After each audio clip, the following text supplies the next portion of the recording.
Hi, my name is Lady and I am a holistic wellness coach. And one of the most common things that I have seen with my clients over the years is that late night cravings are a real thing for a lot of people. And there are so many ways to get to the bottom of these cravings and what's causing them. So today I'm going to share with you guys a few tips that you can actually start integrating into your routine to really start empowering yourself and controlling these cravings and not letting these cravings control you. So the first thing I would recommend that you do is to track what you are already doing.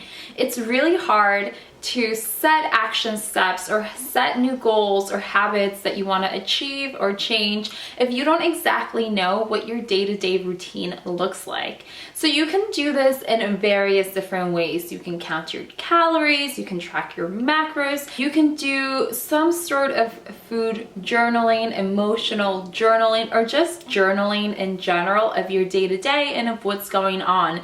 After a week, you will have so much data to look back on, and you may be able to recognize any reoccurring patterns, any triggers, any habits, environmental triggers that may be causing you to want to have these late night cravings. So I always personally recommend my clients to track at the beginning when I am working with them, so they and I can see what actually is going on. And once you have some data, once you have some insight on where you are at right now and what's going on and what your lifestyle actually looks like, then you can start making smart goals or realistic habit changes that are going to help you with those late night cravings. The second tip would be to make sure that you are eating enough throughout the day. So this is actually a very, very common one. And again, this is something that you would be able to recognize and realize if you do tip number one and set a food journal for yourself. A lot of times people are not eating enough throughout the day. And by the time the sun goes down and they're ready to unwind and relax and call it a day, that's when the cravings start to kind of like creep in. And a lot of times these cravings can be for not so healthy foods, not the most nourishing foods. So it's really important to make sure that you're eating enough throughout the day. And let's say you have lunch at 3 o'clock, and by the time you get home from work or by the time you're able to log off your computer, it's 7 o'clock and you still have to cook dinner. You have to either take your dogs out or play with your kids or do some sort of errand. By the time 8 o'clock rolls around, if you have not eaten, you are probably and most likely going to be ravenous. At that point, you might want to reach for a comforting food that is going to taste amazing and satisfy you in the moment and make you feel better, but that might actually not be conducive to your goals.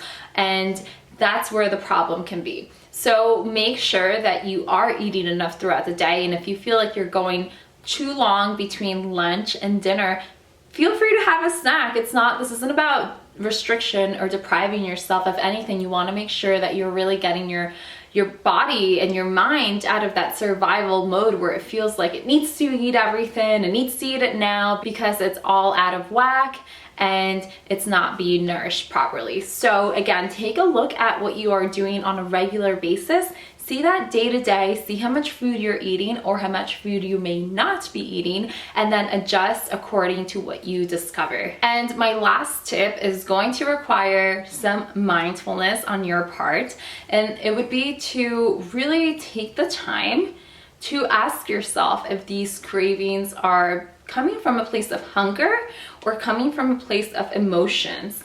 So let's say you had a crazy long, stressful day at work. After work, all you want to do is have a beer, have a slice of pizza, have some ice cream, make some cookies. Ask yourself if you are looking to have these foods as a way to comfort yourself and soothe yourself from the negative emotions that you felt throughout the day, or if it's because you are truly hungry because you didn't get a chance to step away from work and have a nourishing meal that day.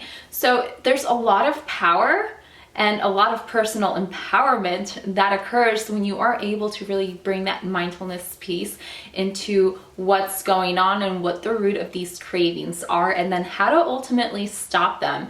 Are you feeling bored once the sun goes down and feel like you need some excitement in your life? And that's why the thought of going out to eat and having a drink or two is so enticing, because maybe you are just craving some excitement in the day. Or you might notice that this craving you're having, it's really just a habit that you have unconsciously formed over the past 6 months. So it's not necessarily that you're intensely craving this food, you're not necessarily that hungry, it's just become a habit and you're almost like on autopilot going through the day, and nighttime you already expect to have a craving and you already expect to give into it without actually having any mindfulness around that. Or you might find that you genuinely are physically hungry. You have not eaten in the past 5 hours and now you just want to eat everything in sight. And then again, that would go back to our last tip, to make sure that you are properly nourishing yourself and feeding yourself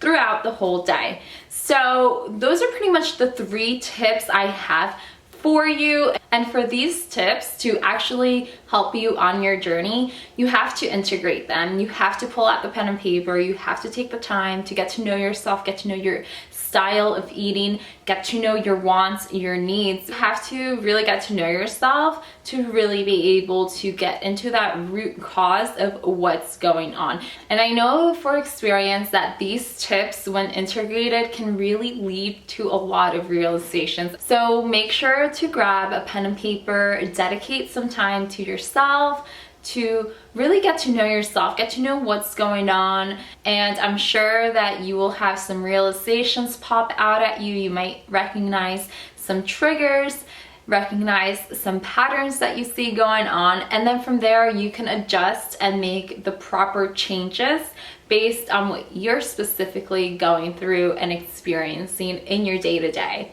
I hope this video was helpful, and if you liked it, make sure you hit the like button, the thumbs up button. It'll just let me know that you like these videos, so that way I know to make more of these videos. If you haven't done so, make sure to subscribe to this channel if you want to continue receiving content in regards to health, fitness, spirituality, and all things vitality. Thank you so much for watching this video, and I hope you have an amazing day. Bye!